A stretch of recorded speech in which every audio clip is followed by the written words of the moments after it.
কত বছরের বাচ্চারা মসজিদে আসতে পারবে? সর্বনিম্ন বয়স কত? বাচ্চা তার মায়ের কোলে থাকলেই বোঝে না। বাচ্চা যেটাকে বলে, এটা মসজিদে আসতে কোনো ধরনের বাধা নেই, ইসলাম নিষেধ করবে না।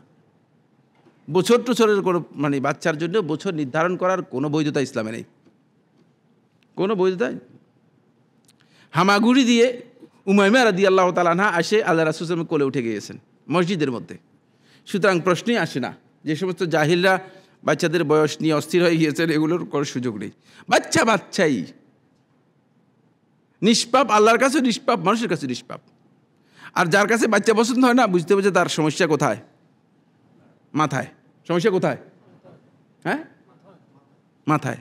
অথবা আরেকটা সমস্যা আছে, হয়তো এর বাচ্চা টাচ্চা হয় নাই, বুঝতে পেরেছেন? যার বাচ্চা হয় না সে কিন্তু বাচ্চার মর্যাদাও বুঝে না, বাচ্চার গুরুত্ব কি বুঝে না। এর বাচ্চা দেখলে তার একটা বেচার ভালো লাগে না।